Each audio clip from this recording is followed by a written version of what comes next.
Short form for growth, long form for trust. It's just hard to say everything you want to say over like a 30-second or 60-second reel or TikTok. Forget the nuance on the short form. Let those stories expire. We're noticing that if you just post one, let it completely expire, then you go post another one. Those are seeing a lot more success on IG stories for views. If you had a piece of content that absolutely banged, why would you only share it once? It probably only got seen by about 5 to 10% of your audience anyways. If 90 to 95% of people, when you first posted it, didn't see it, rip it again.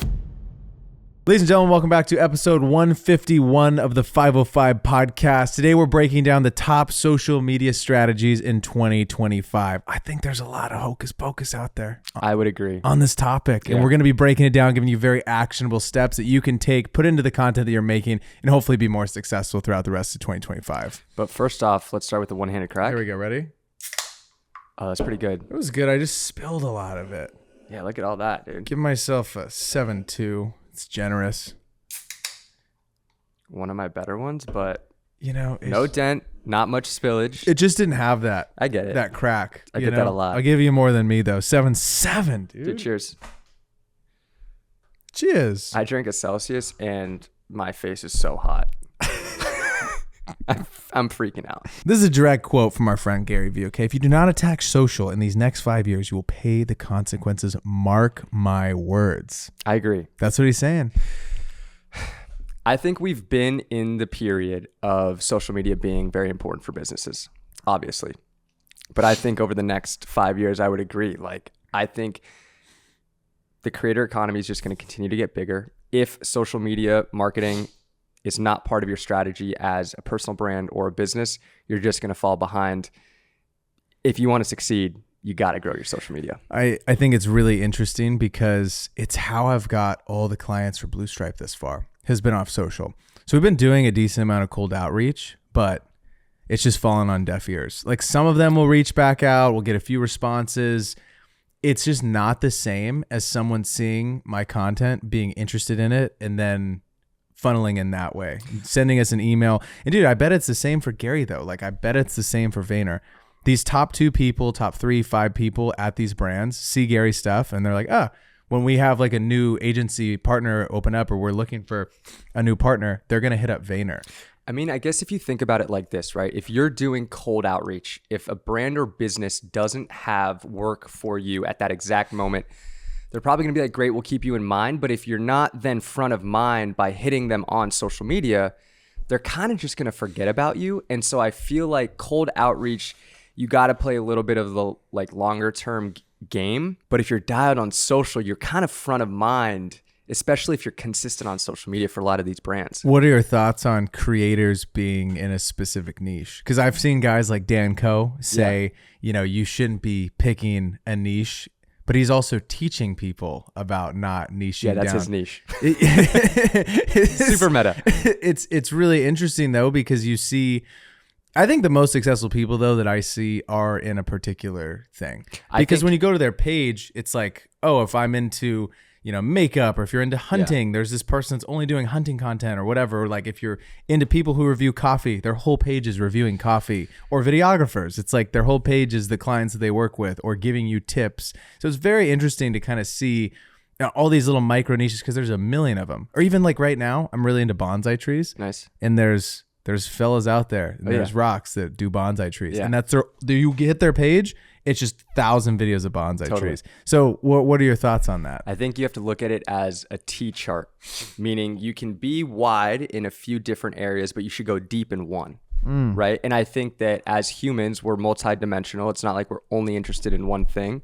I think about the creators that I love the most. I resonate with like the thing that they go deep with heavily, but I also like that they bring their other interests into their content. And I think it's unrealistic to only talk about or showcase content around one thing. Do you think you get really bored? Yeah, it's really bored. It's just not realistic. Like as a human, you're into multiple different things. Like your thing and my thing also is like, we love camera stuff. So most of the content is going to be around the stuff that we're making, but we're also into other things, cooking, the gym, travel, clothes, fish tanks, bonsai trees, you know, and like people will fall in love with you like they'll find you based off like that thing that you go deep on, but I think they'll fall in love with you because of your other interests. Yeah, and I think that even strengthens like the parasocial relationship with the people that Yes. are interested in the things that you are. Also, sorry if I sound a little like I'm dying. It's because I am, and my allergies have been killing me. But I'm locked in for this pod. I would never miss a podcast for you. I can guys. hear you sniffling from like my room. Listen, okay, I didn't miss a podcast when I had that hair transplant. I'm not missing a podcast, Dude. Couple sniffles. Allergies, dude. Never. What's tip number 1? We got 10 amazing tips for you guys. Oh, sorry. Before we get into tip number 1, Okay. I just want to go a little bit deeper onto what you were saying. I think like dialing in your positioning before you even think about getting tactical on these tips. I think dialing in your positioning is super key. You want to get clear on the avatar of your follower. I want to shout out Tom Nosky because I did Time to Build, and this was one of the exercises that he made us do. He made us like get super clear as to like who our follower is, who is our like target main avatar follower. So think about how old they are, where they live, what their interests are, all these different things. And he literally made us like write out a whole paragraph, and even some people took it as far as like creating it in Midjourney and actually like creating a photo of that. You didn't write a book about the guy or girl you're trying to hit? No. It's just like 26 pages. Yeah, exactly. It's just like one paragraph, but I think like if you don't even know who you're trying to attract as your like dream follower, it's kind of hard to think about what kind of content you want to make. Once you get clear on like who is that person I'm trying to target, I think the marketing and the personal brand content on social media becomes a little bit easier. I completely agree. Give me number 1. Okay. What is number 1? Tip number 1, create content that feels native to the platform. I think that's a big one for anyone who's making stuff right this second. All of them feel very different to me right now. I know people are saying, oh, you could post the same one on YouTube Shorts or on TikTok or on Instagram because they're all 9:16, right? Yeah. The same stuff, though, doesn't do well on all of them. I think I noticed that really heavily with TikTok, where the stuff on TikTok that's doing well, that when I'm scrolling, doesn't feel heavily produced. Sometimes I'll see something that's heavily produced that does really well, but I feel like it's very few and far between. But TikTok also, I feel like every single app gets to a place where there's so many people competing for space on it, and there's so many people that are there's more creators than consumers on TikTok right this second. And so when you go on there and you post, it's so much harder to get those videos to get the views that they were getting in that particular time period when we were starting. Because I remember when we were in college, if I posted something, I knew in 10 minutes if that thing was shooting off to the moon. Yeah. And it was an exhilarating feeling to see it go 10, 50, 100, 200. And I don't think it's like that anymore there. And there will be a new app that comes and takes its place that is like that. I haven't experienced it myself, though, on LinkedIn. I think the reach has been good, but it hasn't been anything close to the meteoric rise of the TikTok algorithm. Talk to me a little bit more about LinkedIn, because I've heard Gary Vee talk about LinkedIn for years, and I want to start posting on it. It's not a platform I've dove into quite yet. You've been someone who's been putting a lot of energy into LinkedIn and posting relatively consistently. How does LinkedIn differ from Instagram or TikTok in your eyes? And like what works on LinkedIn that maybe doesn't work on Instagram or TikTok or vice versa? I haven't seen like a meteoric post yet. Like I'm talking like 100,000 plus people that are like interacting with a video or a post. But what I do notice is it's a lot of text. People are mainly doing like threads that are very value driven. It's all around like business space. A lot of people, for people that aren't consistently posting on it, it's a lot of like, I got this promotion. Like that's what you'll see a lot. Right? As you're scrolling, you say, I just got this, or I just did this. The people that I noticed that are having a lot of success that I found are doing value-driven content around a particular thing. Like they're deep thought leaders in email marketing or in, advertising or something else. And they're kind of giving away a playbook. The guy who is the president of marketing at Liquid Death, he posts a lot of like interesting insights, I think, into like what they're doing, what's working well for them, why, they're able to spend less because they have an in-house team, and kind of breaks down a lot of stuff like that. I think that stuff's pretty interesting. For me personally, it's still very much like a testing and learning phase of just trying to post as often as I can and seeing what's going to work. Which you need. Yeah, you need. I think you got to have like 100 posts to 100%. to see anything. Like I think my first viral TikTok, I consider viral like above 1 million views. That's a shit ton of people that are seeing it. It came probably at like posts like 80 or 90 or something. So I was trying all kinds of different stuff. And then I think there's always a reason why it goes viral. There's either a lot of discourse in it, like people are either for it or heavily against it. And then you have people arguing, and then it just shoots it off to the moon. Yeah. or it's getting so many shares. Like it's so shareable. It's like, oh my God, or so savable. Like this is something that's totally helping me change my life. Viral video that I saw the other day on Reels was getting out the stains on your clothes. Yeah. And there were 600,000 other idiots just like myself who were dealing with this problem, which is why it went viral, because there's so many people that are like relating to a specific thing. So, and that type of content probably wouldn't live on LinkedIn or do well. Like, I don't think so. Right? Unless there's a lot of people that are having stains in their shirts. To me, correct me if I'm wrong, LinkedIn feels a lot more professional. Obviously, it's.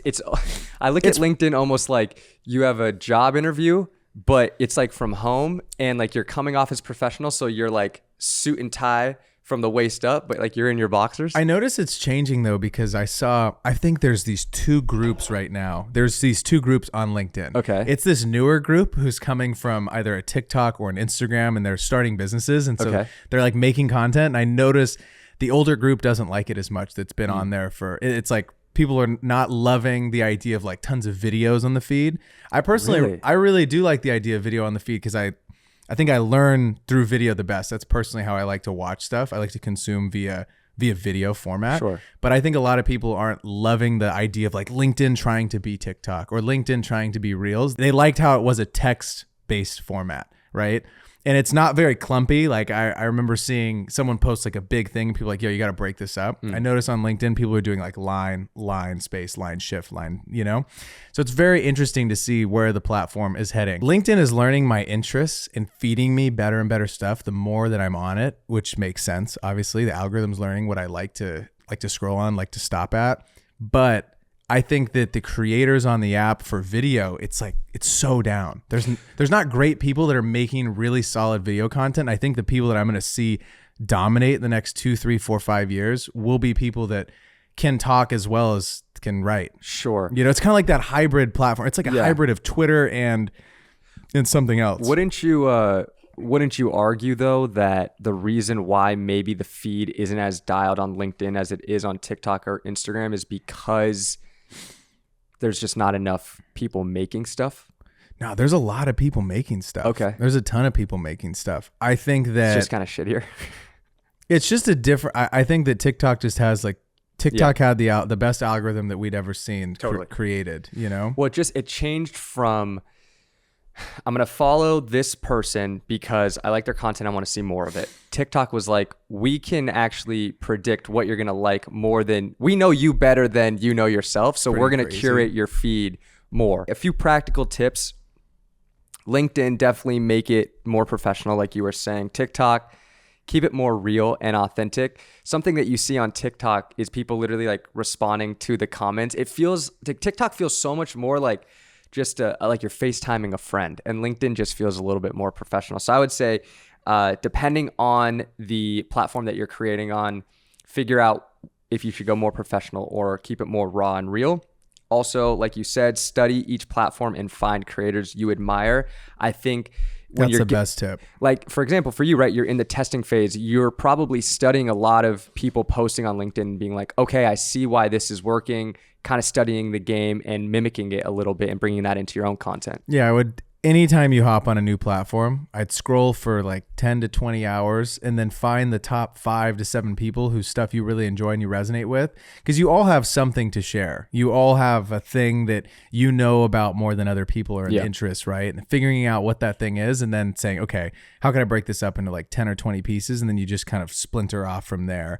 And I think that makes it a lot easier as you kind of dive into a new platform. 100%. What's tip number 2? Tip number 2 is short form for growth, long form for trust. I think that's very important to think about. What is going to be your long form piece of content, whether it's YouTube, whether it's a podcast, whether you upload 10-minute long videos to LinkedIn. No idea if that would do well. Don't take my advice on that. Maybe try it.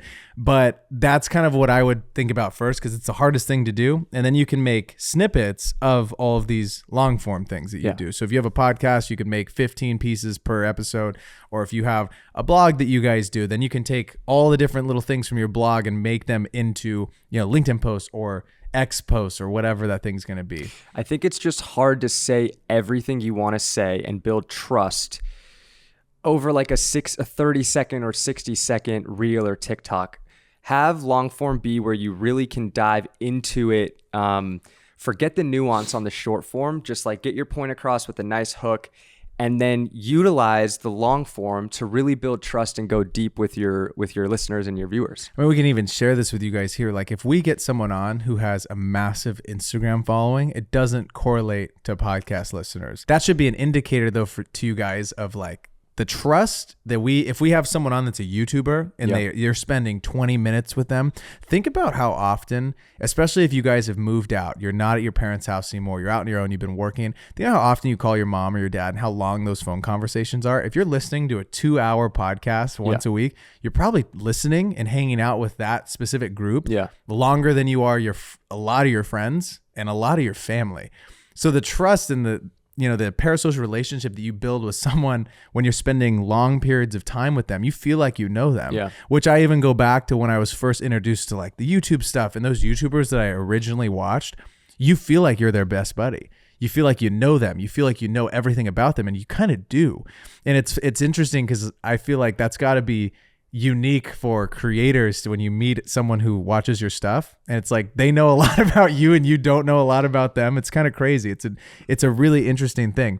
But that's why I think that long form is so important, because you also can actually make huge change to a person's life if you are a value creator. Yes. So like if you're a creator who gives out value, whether it's like you're a cooking person and you help them with their meal plans or whatever, when you meet someone like that, you're gonna be like, oh my God, you changed my diet and you totally changed my life, because it really does have impact. Or if you're a business coach or something and you've built businesses and you help people with your content like that, it's like when they meet you or they see you, you've made transformative things happen in their life, and that can only, in my opinion, be done through longer form stuff. Like you could get little quick snippets of people on social and you save it, but I don't really remember those people that you save their stuff. You just kind of save it and then you look back at it. I'm not like, oh, this is from Michael, blah, blah, blah. Yeah. Right.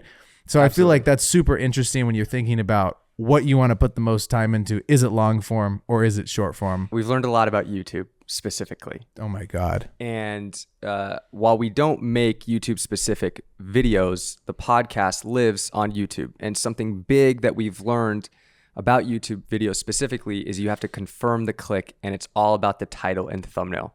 When we were first starting and thinking about the podcast, we were just like, this is a good idea. We'll think of the thumbnail and title later. And then we were wondering why the videos weren't performing as well. Since then, we've changed our strategy a little bit, where we'll literally think about the title and thumbnail before we even dive into creating and writing out each episode. And it makes such a difference. But it makes sense, right? Because you have to get the viewer's attention first based off of the title and the thumbnail. Great. So once they click, because if they don't click, they're not going to watch your video. Then once they click your video, you have to confirm the click, meaning the first 30 seconds of your video, maybe even shorter, like first 15 to 30 seconds, you have to confirm that you're going to deliver on your promise that you said in the title and thumbnail. And once we started thinking about that, we started having a lot more success. But if you are new to YouTube or wanting to get into it or wondering why you're not having as much success, it's probably because you're not thinking enough about your title and thumbnail and you're not confirming the click. When I was up in Bend, Oregon at our ski trip a few weeks ago, we watched our old vlogs from YouTube, which we did a lot of. Mm-hmm. And we go back and we watch them on the big screen and we're like, oh, I'm like watching, like, no wonder these are getting like 47 views. This all makes sense. Yeah. There's no consistency to the characters. There's no story.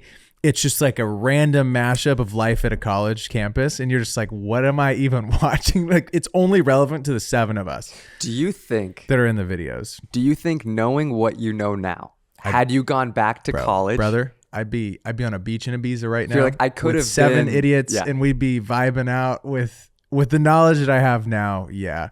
Hindsight's 2020, but it's really interesting though to see, like, if you go watch the super successful YouTubers, a lot of them now are doing like mini TV shows. Yeah, which is so crazy to see. I think a great example of this is Tejas. Tejas is a creator on YouTube. We're actually going to get him on in New York, which we're super excited about, making a trip to New York. But he did a series on attractiveness. I believe it was like 4 episodes or 5 episodes.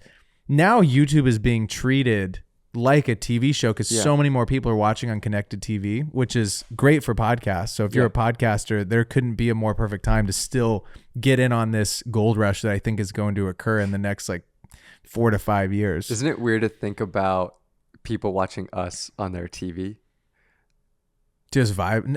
Like we're probably like, dude, if someone's got a 70-inch and they're listening to 505 podcast, All like, the rocks, we're blasted. all the rocks have bigger than a 44-inch TV. Of course, without a doubt. This squad is blessed. Of course. But you're right. Tejas created an awesome series, and it makes somebody want to come back. Like if they're interested, if they find that first video in the series and you kind of leave them on a cliffhanger, if the editing's good, you're like, I'm coming back for episode 2 and 3, and it almost can become more predictable as far as engagement and viewership because people are locked in that series. Somebody else that does it really well is Preston Goes. I'm like diving deep into his videos now, and he's crushing the series, and they're so entertaining. Makes you want to come back for each and every video. I think so too. So it would be something I would think about if I was you guys is what can you systemize to make into little mini series? They're doing it on all kinds of things. It's not a new, this isn't like a new thing. People used to do it around, one of my favorite YouTubers, Christian Guzman, did this around summer shredding. When he was getting all shredded up for his show, it'd be like every single day. Poor editor, my God. I mean, just doing those videos every single day for however long the prep was, the 8-week prep or whatever it was.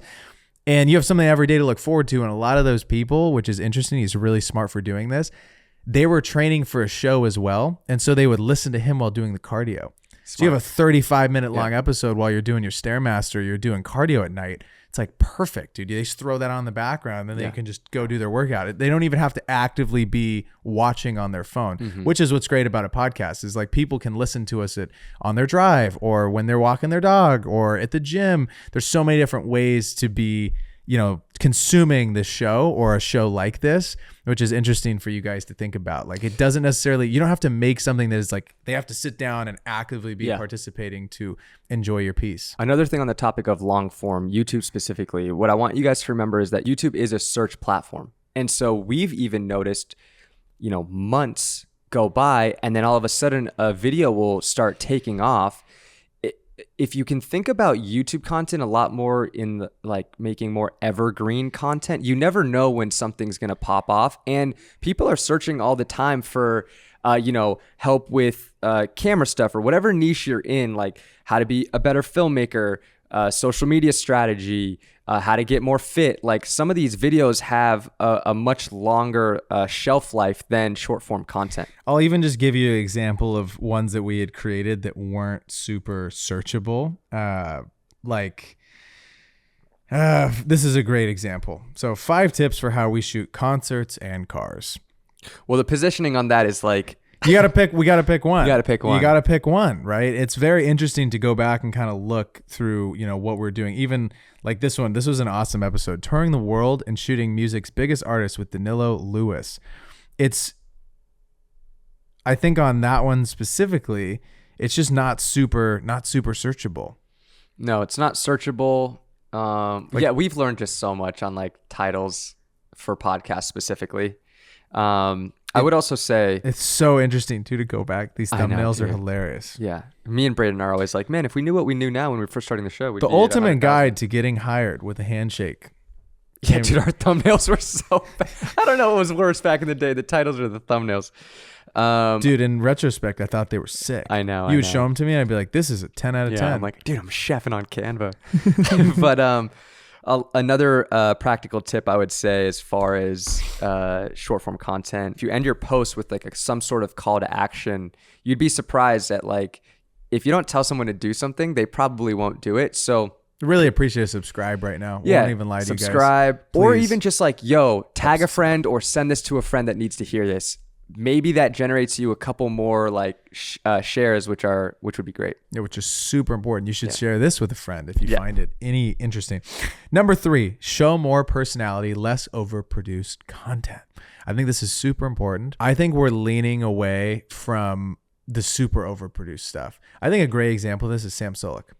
Yeah. In his car, raw content, just hour-long vlogs of him going to the gym, doing his thing, and prep. You feel like you're right there with them, which is why I also think that podcasts are still going to be big. This is the only way, besides if you were like a YouTube creator like that, where you have long cuts. It's impossible. Maybe it's possible, but it's very hard, I think, to fake your personality over a podcast. Much harder. Sure. Because you're there for an hour. Yeah. Especially if there's it's like, this is what you get. You get Yeah. this person on this show. This is the kind of person you're going to get. So I think it's so much harder to fake it. And I think people are enjoying that content so much more because you can really see how someone is on a long form piece of content. There's not really much hiding behind, but you can hide behind cuts. You can hide behind interactions, but you can't hide behind like on the spot conversation. Yeah, I also think, not only just for us creators, but I think for the businesses that you see succeeding right now, right? Like a lot of the founders are front facing and kind of building in public, and you grow an affinity for that brand because you love the founder, because you feel like you know them a lot more. Like you see their authentic personality and like the behind the scenes stuff. And so I urge you that if you're listening to this and maybe you're not a creator, but you own a business or you're trying to build a brand, if you can create less like super pretty, over polished content and kind of make more real and authentic and lean into that stuff, the process, I think you'll see a lot more success. I completely agree. Number 4. Post less, but make each post more intentional. I feel like the everyday thing has really hit a hold on most people's lives. Makes me feel a lot better. Oh my God. It was driving me nuts, the thought of posting every single day. I think you post as much as you can to keep up with the output for the week. Totally. So if you look at it at the 7 days, you're like, realistically, I can get up 3 pieces, post 3 pieces. And if you can get up 4, fantastic. Get up 4, get up 6, whatever the cadence looks like for you. Because as you make more money, which is a thing even for us, right? As we make more money in the next few years, we will have dedicated YouTube videos that are going up. 505 Studio, I will tell you guys where our heads are with that. We just don't have the brain capacity to do that. We can't try to grow a company.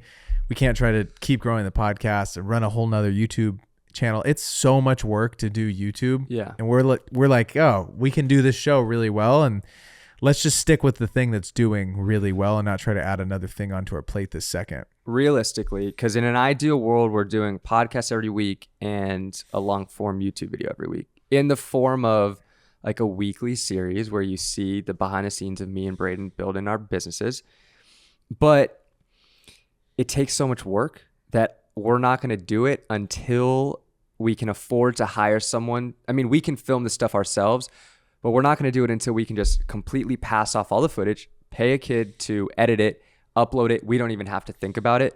It's just, we would just be spreading ourselves too thin. And then the things that really are going to be moving the needle are just, they're going to suffer. 100%. Like I feel like you have to think smarter and try with what we want to do is work smarter. And that'll come when we can afford to pay somebody. Yeah, like you got guys like Gary and Alex, they're posting 100 times in like the span of a few days, and it's just not sustainable for you guys. It's not possible to compare where you guys are at with a single person to a team of like 10 people working on something. Designers, editors, filmmakers, like you're just never going to compete with them. And I also, thinking about that, just kind of feels like bullshit that they had been spewing, like you got to post every day, you got to post multiple times a day. It's like, I understand that like the more you post, the better. But at the same time, it's like, yo, they're spending tens of thousands of dollars every single month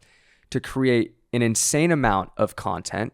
And yes, there's ways to systemize it, but at the same time, it's like they're paying people to create the content for them. And then they're telling us that we need to post every single day. Obviously, it's the more you post, yes, the better. But like, you don't need to be posting every day. I think their thing came from a good place where they were just like, we're seeing so much success with this. Sure. You guys should attempt to do as much as you can. I think for many of you, though, it just leads to burnout and then like bitterness and sourness towards the things that you're doing, which it did for me. I feel very burned out right now with social specifically because I'm just doing so many different things. Yeah. It's like the last thing on my brain to think about is like, oh, let's get up this reel today. Yeah. You know? So I have taken a decent like few weeks off of it because we're juggling so many different projects at the same time. If you guys only knew how much time on the back end it took to like launch our DCA this second time around, like the past 4 months, me and Brandon have been crazy stressed. And so,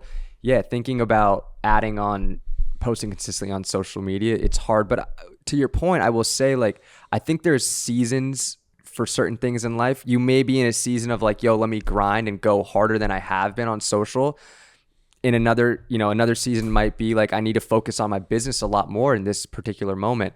And so just try to give yourself a little bit more grace. Give me tip number 5. Tip number 5, we got to micro niche down. Yes. Okay. It's going to beat the broad stuff every single day of the week. Being like we were talking about in the very beginning, but being super broad, unless you're so famous, you already have a built-in audience, it's probably not going to work for you. And if you probably listen to us, I know you guys are super famous. So maybe this advice doesn't work. You've heard us talk about positioning before a million times. If you specialize in something, you're just going to see more success. And when it comes to like being a photographer, videographer, you're just going to be able to charge more money for it. But anytime you can get more niche, like you might be thinking, oh, I'm targeting a smaller audience, but that smaller audience, because you're in a specific niche, they have more of an affinity towards that thing that you're talking about and making content about. And so they're going to fuck with you even more. And that's going to lead to a more loyal and dedicated audience. I also think too, if you see a space and you're like, there's 20 people in this space that are doing really well, there can be 21. There could be 22. There could be 25. Like just because there's already very dominant players in a space doesn't mean you can't step into it and make your own little lane for the things that you're interested in or your personality. Like that is what sets you apart from all these other different people that are in the spaces. Like your thoughts and your beliefs and you're one of one. Totally. You have a very unique thing to share with the world. So go ahead and talk about it. If you're interested in fitness and there's 50 fitness people in your area, you can be the 51st. Also, you can talk about fitness in maybe even a more niche way. Like if you had a doctorate in something. Yeah. Or like I have on here fitness for busy parents. Like you can find a niche within a niche, right? So it's like the niche of fitness is kind of broad. But if you can find a niche within a niche, you can target a much more specific type of person. Number 6 is lean into the data without letting the algorithm control you. This is probably one of the most important ones. Yeah. Because it's so easy to get caught in this game. If you make something and it does really well, you just beat the dead horse, dude. You post like 16 different things, then pretty soon you're burned out and you don't want to do that thing anymore. I think it's very important to look at what's doing well, but not be absolutely married to like if you hate doing that thing, probably don't do 27 steps of that again. I also think it's really important to focus on the right insights.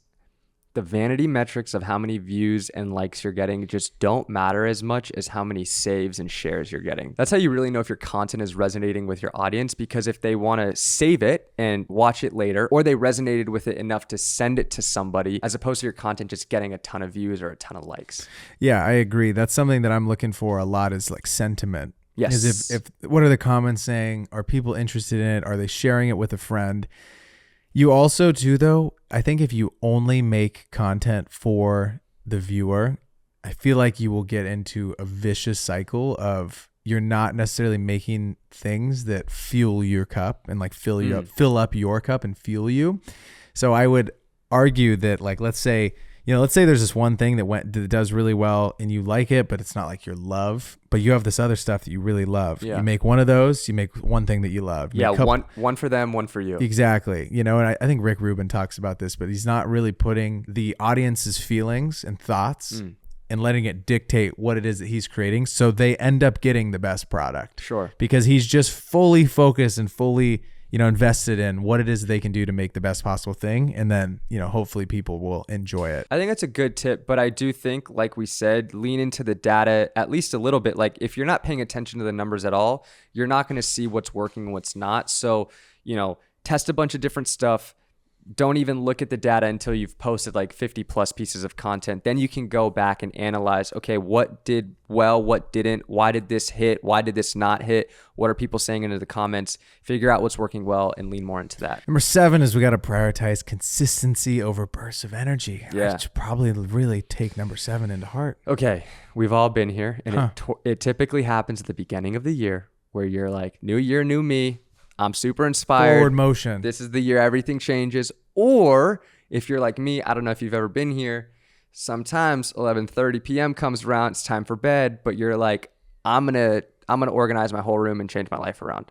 And you get super fucking like hyped, and you're like, from now on, I'm waking up at 6 a.m. I'm never eating fast food again. Soda, see you later. I'm working out 2 a day, 75 hard. You're super inspired, and then you just fall off because it's just obviously not sustainable. If you can think about, how can I stay consistent? Let me not try to get in over my head too much. it's much more sustainable than like leaning on those bursts of inspiration. Yeah. So write out your scripts, plan your stuff on your Sunday if you can, figure out how you can make the stuff sustainable throughout the week. And you're not leaving up to your mood day of, because when you leave it up to your mood, man, we know who wins that battle. Yeah, that's so true, because you think when you get inspired or you're motivated, you think you're going to be in that same headspace when you wake up in the morning, and you're most likely not going to. I also think as far as consistency and cadence, when it comes to long form, like once a week, if you can stay consistent with that, that's great. You don't need to do multiple days a week for long form. It just takes so much time and energy to make a long form piece of content. On short form, if you can hit that 3 days a week, maybe 4, fantastic. But yeah, don't get in the habit of like, I'm super inspired, I'm going every single day, short form piece of content, and then you fall off the next week and be like, great, I had 1 week, but now I'm like not posting for another 2. Totally. I'm excited to let you guys know how it works when we're firing back on all cylinders as of these next few months. Because I feel like we have taken not a break, because you have the pod going out every week and we're posting clips and stuff. So it's not like people are. But the pod feels so different than like our personal brands, in a way. I feel like they're still so intertwined. Totally. But I look at like okay, yeah, I get what you're saying. The platforms that I'm posting on consistently myself would be Instagram and TikTok. The pod I look at is like, yes, it's part of me, but it's like something we do together, and it's like our own thing, which is great. And then we post the clips on the 505 Instagram page. It's like proof of life. Like, I'm here. Yeah. I feel like I've still kept up with stories a lot, just not in feed posts, which is interesting. I got a tip for you guys on stories, dude. Okay. Let those stories expire. Okay. So post, this is weird. You would think that you post 7 stories or something and they're going to progressively get more views throughout the day. It doesn't work like that. What we're noticing right this second that's working is you're posting a story that's like an engaging story that gets people excited. They're sitting on it for a second or two. They're interacting with it. They're liking it. They're sending you a crying emoji or something. The one that I posted yesterday of my egg like falling off the countertop, can't be doing that either. Expensive story. Dude, expensive story. It was like a $17 story. But just the egg itself, yeah, it gets way more views than anything else. It's at like 3,000. And it's interesting because sometimes I'll have a story, they can get like 5 or 6. Mm-hmm. It just has to be solo by itself. Yeah. If I post more stories, people just swipe through them and then it tells Instagram, yo, these aren't super interesting. Yeah. So I posted like 4 yesterday. That first one does decent, but not as good as it could. Yeah. And we're noticing that if you just post one, let it completely expire. Yeah. Don't delete it. Lets it expire. Then you go post another one. Those are seeing a lot more success on IG stories for views. And it's random people are also seeing them too. Which doesn't make sense. Who knows? IG algo's all messed up, dude. The next one is master the art of repackaging content. This is huge. A big tip, okay, that I didn't originally think of, but again, in Time to Build, I kind of learned this. Don't be afraid to post literally the exact same piece of content again, like 4 or 6 months later. And you can post it every 4 or 6 months. If you had a piece of content that absolutely banged, why would you only share it once? It probably only got seen by about 5 to 10% of your audience anyways. So that means that if 90 to 95% of people, when you first posted it, didn't see it, rip it again. I completely agree. I need to repost this one from TikTok that I posted. That was like me, and I was like, I declined 74 D1 offers to go professional in camera. Nice. And the comments were crazy. Like, what's his max preps? This guy didn't go D1. He's lying. There's no way. You gave it all up for nothing, man. And they're like, they were really going on at me, but it went super viral. So maybe I should repost it. As far as repackaging goes, you should repackage what you're saying differently for different platforms, like we kind of alluded to earlier with like, you could say the same thing just in a different way on Instagram, TikTok, and LinkedIn. But for example, take this podcast, right? We have a long form piece of content. Then we can then repackage the long form into short form clips. We could also, if we wanted, turn the podcast into some sort of a newsletter. So we repackage it to text. We could take that text, put it as a text thread on either Twitter or LinkedIn. turn that text into like a carousel post of text on Instagram but also posting the reels and TikToks. There's like 5 or 6 or 7 different ways that you can repackage one form of content, which is why long form is so great because of how many different ways you can repackage it.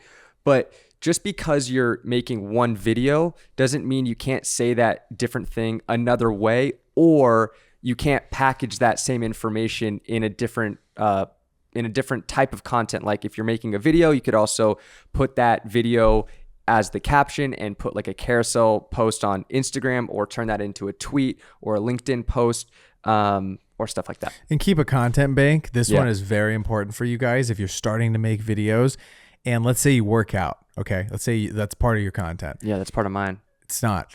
Have a day where you go out and you just film a bunch of stuff at your gym or running, whatever. It's just like, I have all these clips now that you can pull from, or you have a day on set that you can pull out some content from. One thing that we're running into is like reusing a lot of the same stuff. And it's like from the shoots that we've had over the last like few years. So every time now going forward, we're paying for a BTS person to come and help us get some BTS stuff that we can use. Tricky part though is as well, you want to remember that you're shooting it for 9x16, not just, 16x9. And we need to make sure that when we do bring on a BTS person, yes, you want to get shots of everything that's going on and the client and everything, but definitely make sure to get photos and videos of just you without the client in it, because until you can't use that footage until you actually drop that project. It's a pain. I know. Because you're waiting for these things to clear, and it's like, that's obviously the most important thing, but you want to use it to promote anything you can't. On the topic of filming working out, are you going to come film me and Reef, our deadlift competition? It's just not heavy enough to get filmed. Honestly. So our other roommate, Sharif, shout out Sharif, he thinks he can deadlift more than me. And I just don't think so. And so in about 2.5 weeks, in 2 weeks on Wednesday, I believe forget the exact day, we're going to go to Monarch, and me and him are going to have a little deadlifting competition. I'm going to be so sad if one of you pulls your back out of place. I really hope it's not me. I hope so too. He's talking a big game. I think you're going to have a tough time. That $20, is that going to hurt? Yeah, dude. I think I'm pushing myself about 60 to 70% of what I can actually lift at the gym, because I just haven't had like a reason to train harder. To really go hard. Bro, every time I've now it's a competition. Every time I've PR'd has been when I told the trainer, yo, film this real quick. When the camera's on, I lift like 20% heavier. That is so funny. Number 9 is to build a community, not just an audience. So think about ways that you can get people involved. So one major one, so easy, is to respond to comments. I'm in there on YouTube, rocks. It's me. Okay, that's not some AI bot. That's me commenting back to you guys. I appreciate it so much. If you throw a comment on the videos, I read them all, nice or mean. If they're mean, you get blocked, and it's fine because I don't have to read mean comments. Yeah. Okay, you're getting blocked. I love in the DMs, someone was like, "Yo, I thought this was an AI chat." You were like, you re-hit them probably like 3 times on the 505 account. And they responded. They responded to me, and then they didn't respond to me again. No, you hit them like 2 or 3 times, and then you literally go, "This isn't some fucking AI bullshit." And they're like, "Ha ha ha ha! This got me. I thought it was." I love that. That's what someone said. Yeah. So they DM me and they said, "Is this a ManyChat thing?" I'm like, "No, this is me. This is a BFIGGY chat type of thing. This is rock, dude. Yeah, this is rock talk. This is a big rock." Yeah, man. I think you're right though. Like, it's great to have a lot of followers, but if you don't build a community out of them, not like what are you doing, but the whole point is to build community. Yeah, I think it's like you have this common thing that people are interested in, that you're interested in obviously too as well, right?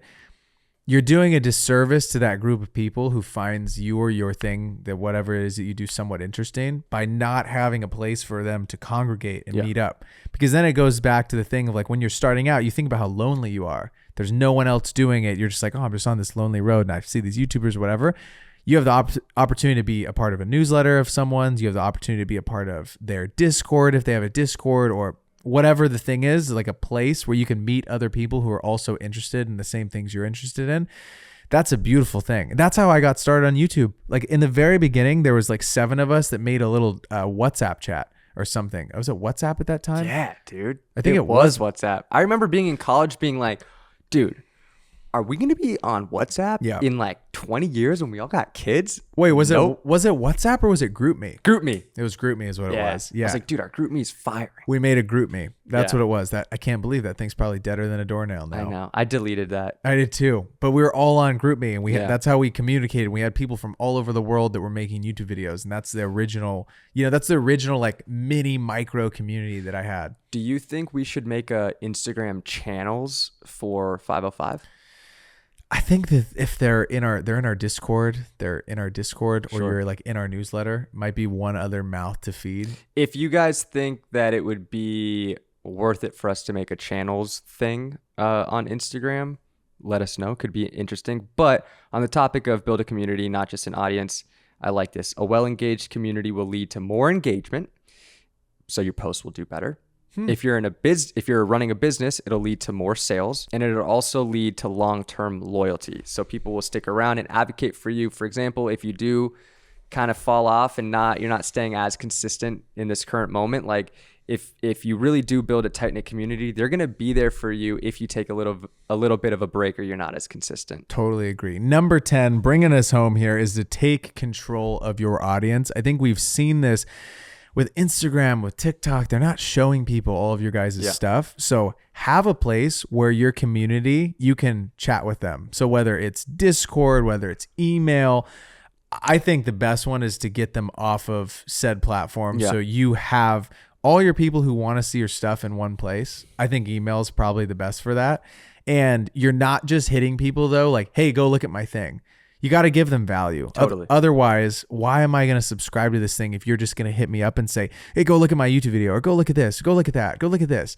Let them have a place where, hey, if you're here on this email thread, 1, don't bug them a ton. And then 2, send them stuff of value to them. So if they're filmmakers, send them stuff that would help their filmmaking business, or would help, insights that you've gathered over the last few years. Or if you're, a business and you have business owners on your newsletter, tell them things that you found through your years of business that can actually help people as they're building theirs. What's also interesting about this whole thing is if you're in the business of selling products, like if we're creators, clothing, right? Like, whatever, digital products, whatever. Digital products, Lightroom presets, LUTs, some sort of like digital download.